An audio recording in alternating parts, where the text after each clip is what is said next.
कल भी लिया था और हमने एक बात हमेशा की है कि ओवरऑल आईटी की जो पॉजिटिविटी थी उस पर भले ही ब्रेक लग रहा हो, लेकिन इंडिविजुअल स्टॉक्स में नहीं।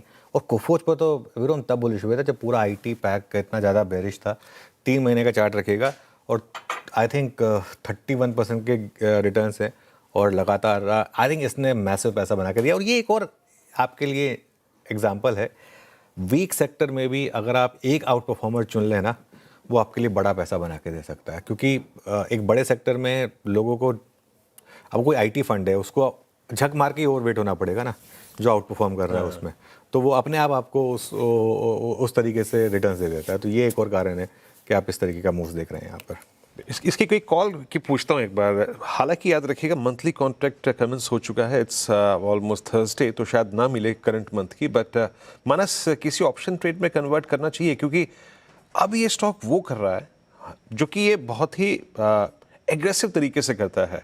आप दिसंबर 24, आप जून 25, आप दिसंबर 25 को देखिए, एग्रेशन में 3 टॉप्स बनाए थे, इट्स अ फोर्थ वन। हम सब टेक्निकल से पढ़ते हैं कि चौथा अटेम्प्ट बहुत ही क्रिटिकल होता है। आपका व्यू क्या, किसी का ऑप्शन ट्रेड में कन्वर्ट करना चाहिए क्या?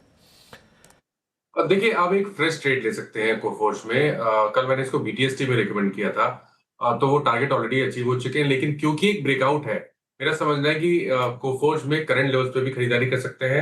अगर हम कैश लेवल्स की बात करें तो आपको स्टॉप लॉस 1829 के नीचे लगाना है, 1925 के टारगेट्स पॉसिबल है। लेकिन अगर एक ऑप्शन ट्रेड लेना चाहे तो 1860 वाला कॉल ऑप्शन जो 30 रुपए पे ट्रेड हो रहा है, उसमें आपको 14 रुपीज का स्टॉप लॉस लगा लेना है। आई थिंक यहाँ पर आपको 70-80 रुपए तक के प्राइस देखने को मिल सकते हैं कोफोर्ज के 1860 के कॉल ऑप्शन। Okay, mean